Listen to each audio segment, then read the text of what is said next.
अस्सलाम वालेकुम, welcome back to my channel. कैसे हैं आप सब लोग? उम्मीद है कि जी सब ठीक ठाक होंगे, मज़े में होंगे, खैरियत से होंगे। आज का व्लॉग हम स्टार्ट कर रहे हैं शाम के टाइम से। मामू हमारी तरफ बाई चांस आए, क्योंकि आए वैसे ही थे लेकिन उनका आज बर्थडे था, तो फिर बर्थडे सेलिब्रेट हम लोगों ने यहीं पे कर ली। मामू लोग गए हुए थे आज़ाद कश्मीर, सारी फैमिली। तो वहाँ पे वापसी पे फिर हम लोगों ने कॉल की कि आप इधर ही आ जाएं, तो वो इधर ही आ गए। ये जुम्मे के दिन का व्लॉग है। जुम्मे वाले दिन रज़ा घर होते हैं, तो रज़ा कहते हैं जुम्मा पढ़ के आए, तो कहते हैं काफ़ी अभी भी टाइम पड़ा, कहीं जाना तो नहीं है। तो ऐसा करो, तुम वाशिंग आज ही लगा लो, कल सैटरडे होगा तो आराम से सोई रहना, मैं चला जाऊँगा तो तुम बच्चों के साथ आराम से सोई रहना। तो आज ही काम अपना ख़त्म कर लो। सो मैंने आज वाशिंग भी लगा दी और उसके बाद फिर मामू लोग आ गए। मामू लोगों ने खाना शाना खाया सब ने। तो जिसने केक खाना है वो आ जाए इधर मेरे पास, और जिसने नहीं खाना वो दूर चला जाए। हैं? जिसने खाना वो मेरे पास आ जाए। चलो जी, आ जाओ मुशा, इधर आओ, इधर आओ यार, इधर आओ, इधर आओ, इधर आओ, इधर आओ, इधर नहीं, इधर आओ यार, मेरे दोस्त नहीं, मेरा दोस्त है ना आप। चलो जी, चलो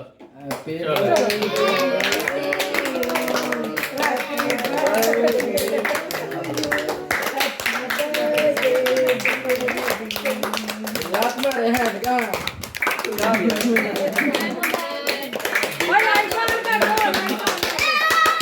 बस जी फैमिली में हम लोग बैठे हुए थे, फिर ऐसी ऐसी बस बात हो जाती है कोई ना कोई कि वो मैं ऐसे ही डायरेक्टली अपलोड नहीं कर सकती, इसलिए मैंने वॉइस ओवर करना मुनासिब समझा। तो अभी जब वॉइस ओवर कर रही हूँ, सुबह सुबह का टाइम है, बड़ी सुस्ती छाई हुई है मुझ पे, मुझे खुद समझ नहीं आ रही मैं क्या कर रही हूँ। तो यहाँ पे मामू सबको केक खिला रहे हैं, तो मैं मामू से यही कहा था, मैंने कहा मामू ये भी क्या अजीब रस्म होती है ना कि सबको हम लोग केक खिलाते हैं। अच्छा जी, ये हमारे ना सबसे छोटे वाले मामू हैं बहन भाइयों में से। मेरी माशाल्लाह से 5 खालाएँ हैं और 3 मामू हैं, जो कि सब बहन भाइयों में से ये वाले मेरे मामू जो है छोटे हैं। और हम मेरे फेवरेट मामू हुआ करते थे नहीं हैं भी, यानी कि जब मैं बहुत छोटी होती थी तो मामू के पीछे पीछे भागा करते थे और हमेशा कहा करते थे ये हमारे चंदा मामू है, चंदा मामू है, चंदा मामू है। चाँद को देख के कहना ये हमारे मामू हैं। तो आप लोगों में से ऐसा कौन करता होगा बचपन में? जब भी चाँद को देखना तो कहना ये हमारे चंदा मामू है, यानी कि मेरे मामू हैं, मेरे मामू हैं।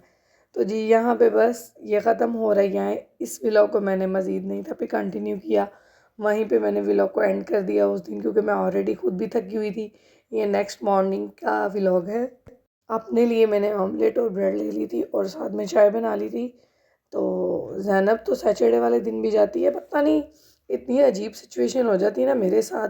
अगर मैं वाशिंग लगा लूँ एक दिन पहले कि मेरा काम अगले दिन ईजी हो जाएगा, मैं सोए रहूँगी सुबह के टाइम, बच्चे भी घर होंगे। तो आजकल ज़ैनब जो है, ज़ैनब को सैटरडे को छुट्टी नहीं होती, ज़ैनब और उसके बाबा ने जाना होता है, तो फिर उनके लिए मुझे फिर भी उठना ही पड़ता है। अस्सलाम वालेकुम, कैसे हैं जी आप सब लोग? उम्मीद है कि सब ठीक ठाक होंगे, मज़े में होंगे, खैरियत से होंगे। व्लॉग का तो स्टार्ट हो चुका था लेकिन हाल चाल नहीं था आपका पूछा, तो सोचा कि आपसे पहले हाल चाल पूछ लिया जाए, फिर अपने व्लॉग को स्टार्ट करते हैं। अभी बहुत गर्मी आ चुकी है, इतनी गर्मी आ गई है कि कुछ ना पूछें। और ऊपर छत पे सफाइयाँ कर रही थी जब, तो ऊपर गई तो फिर बच्चों के गर्मियों के कपड़े जो है ये देखे, ये वाले ये मैं ब्लैंकेट वाला जो बैग होता उसमें डाल के ले आई कि वैसे क्या 2-3 चक्कर लगाऊंगी, तो लेकिन हेल्प मेरी मुआज़ ने कर दी थी, मोहम्मद मुआज़ ने, मेरे छोटे बेटे ने, वो उठा के ले आया था। तो अभी इनको बस इसमें सेट करना, देखें इनको खाली मैंने कर दिया है सर्दियों के कपड़ों से। कुछ कपड़े बस पैंट्स जो हैं वो रह गई हैं, इनको मैंने यानी कि ये मुआज़ की कॉटन की रह गई हैं शर्ट्स और पैंट है, बाकी इनको खाली कर दिया। मोटे मोटे कपड़े मैंने जो रख दिए हैं, अभी आयरन होने वाले, कल मैंने वाशिंग लगाई हुई थी वो रह गए हैं जी आयरन होने वाले, वो भी जाके आयरन करूँगी। और इनको अब करूँगी, समेटने लगी थी तो सोचा कि आप लोगों के साथ भी शेयर करती हूँ।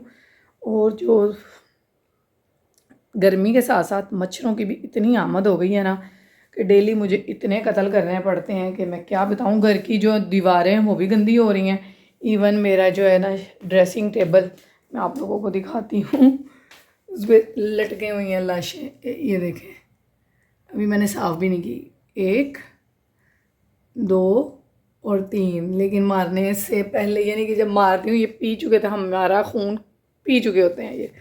तो ये देखें दीवारें भी जो गंदी हो रही हैं, ये देखें ये वाला और ये वाला हद हो गई है। बड़ा मच्छर है भाई, बड़ा मच्छर आ गया बहुत ज़्यादा।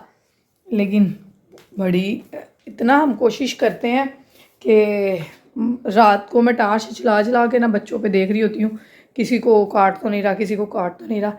इवन हमारी ये देखिए वाइट बेडशीट है, ये पी चुका होता है, पिलो कवर है वो लगा हुआ है, यानी कि जगह जगह ब्लड के स्पॉट लगे हुए हैं। हड्डे को चीज़ वो देखें, यहाँ पे हमारा सिर्फ जो है ना जाली वाला जो सेक्शन नहीं था लगा हुआ खिड़की में, तो फिर हर साल की तरह इसको मुझे जब खोलना होता है तो फिर मैं ये जो यानी कि कपड़े वाली जो नेट होती है उसको मैं इधर एडजस्ट कर देती हूँ कि मच्छर भी ना आए लेकिन हवा क्रॉस होती रहे।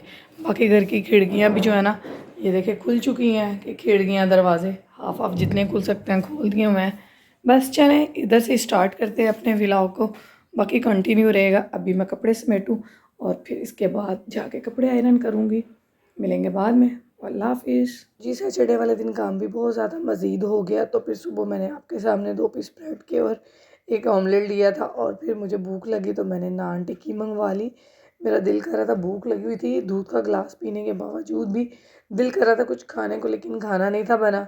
तो जब नान टिक्की पेट भर के खा ली तो फिर मेरा दिल किया कि अब चाय मुझे मिल जाए। मेरी आंखें नहीं खुल रही, जो इस वक्त मेरी पोजीशन हुई हुई है ना कि मेरी आंखें नहीं खुल रही, मुझे बड़ी नींद आई हुई है, लेकिन सो इसलिए नहीं रही कि अभी 11 बज रहे हैं, 10:30 हो चुके हैं, तो बस मैं क्या सोऊं इस टाइम। तो फिर मैंने अपने लिए कॉफ़ी बनाई, तो कॉफ़ी पी ताकि मेरी आंखें खुल जाएं। कॉफ़ी बनाते बनाते हमारे घर मेहमान आ गए। मेहमान में मेरी मदर इन लॉ, मेरी खाला यानी कि, और साथ में मेरी सिस्टर इन लॉ का बड़ा बेटा जो कि जापान रिसेंटली गए हुए थे। मैंने आपको दिखाया था जाने आने का, उनका दिखाया था कब वो आए कब वो गए। तो अब उसको छुट्टियां हुई थी, वो 6 माह हो गए गए हुए, तो लेकिन अभी सिर्फ उनका बड़ा बेटा जो है वो वापस आया अकेला। आप ही का बड़ा बेटा अकेला आया है, माशाल्लाह 3rd ईयर का स्टूडेंट हो गया वो अब। तो वहीं पे उन्होंने सारी स्टडी की है, लेकिन मैं हैरान हो गई वो अकेला आ गया। मोहित आप अकेले कैसे आ गए हो? तो कहता है बस मुमानी ये भी काम तो होना ही था। मैंने कहा हाँ बेटा ये तो है। तो मैं अपने बच्चों के कपड़ों से अंदाज़ा लगाती हूँ, कपड़े छोटे हो गए, मेरे बेटे बड़े हो रहे हैं बड़े हो रहे हैं। तो जब वो अकेला माशाल्लाह से ट्रैवल करके आया जापान से पाकिस्तान का, तो ऐसा फ़ील होता है कि माशाल्लाह से बच्चे वाकई बड़े हो गए हैं। तो फिर यहाँ पे उन्हीं के लिए खाना बना रही थी, रोटियाँ बना रही थी और साथ में बनी थी भिंडी चिकन। तो बस उससे पूछ लिया था कि आप भिंडी खाओगे? कहता भिंडी नहीं खाऊंगा, उसमें से चिकन खा लूँगा, आप मुझे वो दे दीजिएगा मैं खा लूँगा। मैंने कहा चले ठीक हो गया। तो बस इस व्लॉग में यही है, कपड़े समेट लो, मामू का बर्थडे हो गया है, मेहमान आ गए हैं। तो फिर नाश्ते के टाइम पे अगले दिन जब संडे वाला दिन था तो हमने आलू वाले पराठे बना लिए थे क्योंकि मोहित को वो बहुत पसंद है, तो हम लोगों ने वही बना लिए। तो बाकी व्लॉग नहीं कर पाई क्योंकि माशाल्लाह से गैदरिंग ज़्यादा हो जाती है ना, तो फिर या तो काम कर लो या व्लॉग कर लो, इसलिए मैं व्लॉग नहीं बिल्कुल भी संडे वाले दिन कर पाई। और हाँ, संडे का डिनर दिखा दूँगी मैं आपको लास्ट में। और यहाँ पे सेवइयाँ थी और सेवइयाँ मेरे पास पहले की पड़ी हुई थी, लेकिन उनको मैंने गर्म करके उसमें कस्टर्ड डाल दिया, दूध वगैरह और डाला, तो बड़े ही मज़े की एक मीठा बन गया। बस हमारा जी डिनर रेडी हो गया था। फिर इसके बाद हम लोगों ने खाना खाना खाया और फिर रात को बैठ के कज़न की शादी की मूवी देखी सबने। रात के 2 बज गए, यहाँ भी बहुत हम लोग लेट हो गए, बड़ा ही इंजॉय किया। तो उसकी शादी की भी ढोलक वगैरह शादी वगैरह सारी मैंने यहाँ पे अपलोड की हुई है, 2 साल पहले की बात है। तो बस यही था आज का व्लॉग। और यहाँ पे जी ये संडे वाले दिन का डिनर आ गया, क्योंकि मैंने आपको बताया कि मैंने ये मॉर्निंग टाइम में आप लोगों के साथ आलू वाले हमने पराठे बनाए थे, लेकिन शेयर इसलिए नहीं किया क्योंकि बनाना फिर साथ साथ रिकॉर्ड करना काफ़ी टफ यानी टफ़ हो जाता है, तो इस वजह से फिर मैंने वो नहीं रिकॉर्ड किया। रमज़ान भाई सर पे आ गए हैं, घर के काम ख़त्म होने का नाम नहीं ले रहे। मैंने ब्लैंकेट वॉश करना है, वो नहीं मुझसे हो रहा, इतने सारे काम हैं। कुछ रमज़ान है और रमज़ान यानी ईद की तैयारियां हो रही हैं, और कुछ ऊपर से सर्दियों गर्मियों के कपड़े समेटने में टाइम वेस्ट हो रहा है। बस समझ नहीं आ रही कौन सा काम करे कौन सा ना करे, सुस्ती जान नहीं छोड़ रही मेरी बिल्कुल भी। हालांकि इतने काम ख़त्म करने के बावजूद भी काम ख़त्म नहीं हो रहे। आप लोगों ने भी कमेंट्स में मुझे ज़रूर बताना है कि कौन कौन इतने टफ़ टाइम में फंसा हुआ है जैसा कि मैं फंसी हुई हूँ, समझ ही नहीं आ रही कुछ भी। अच्छा जी, ये चॉकलेट्स वगैरह और मीठा वगैरह जो है ये मुईद लेके आया था गिफ्ट। वो भी हमारे लिए बच्चा ही है, जबकि इसकी ज़रूरत नहीं थी, लेकिन वो फ़र्स्ट टाइम अकेला आया था तो फिर भी वो कुछ ना कुछ बच्चों के लिए ले आया। तो मैं खोल रही थी, ये तुर्किश डिलाइट नहीं था पता ये क्या चीज़ है, तो मैंने कहा सबसे पहले मैं इसको खोलती हूँ, चेक करते हैं ये है क्या। तो ये कोकोनट में बिल्कुल इसकी जो ये सारी है ना टॉपिंग, सारी ये कोकोनट लतपत हुई हुई थी कि कोकोनट ही कोकोनट था। तो मैंने कहा चलो टेस्ट कर लेते हैं। तो सबसे पहले मैंने एक पीस पकड़ा और मुआज़ को दिया। तो आप मुआज़ को देखिएगा, कहते हैं अच्छी चीज़ है, अच्छी चीज़ है, चेक कर रहा था, लेकिन ये ना जो मुझे लगा कि ये जेली स्टाइल में कोई चीज़ है। बहुत ही ना मतलब नरम वाली जेली नहीं थी, थोड़ी सी मतलब दांतों को थोड़ी सी मेहनत करनी पड़ रही थी, ये देख सकते हैं आप। लेकिन खैर जी बच्चों को पसंद आ गई थी ये भी। तो थैंक यू सो मच मोहित बेटा आपका, जो आप हमारे लिए ये लेके आए। थैंक यू सो मच आपकी मम्मा पापा का भी। फिर मैंने इन सबको टेस्ट करवाई, खुद भी मैंने टेस्ट की। अच्छी थी मिठाई टाइप जो भी है जी भाई, अच्छा था। लेकिन हमारी पाकिस्तानी मिठाइयाँ ना मुझे लगता है कि ज़्यादा अच्छी होती हैं। ये चॉकलेट्स वगैरह थी। बाकी जी व्लॉग को एंड करेंगे यहीं पे, मिलेंगे नेक्स्ट व्लॉग में। तब तक के लिए इजाज़त, दुआओं में याद रखिएगा, चैनल को सब्सक्राइब, वीडियो को लाइक करना मत भूलिएगा। अल्लाह हाफ़िज़, टाटा बाय बाय।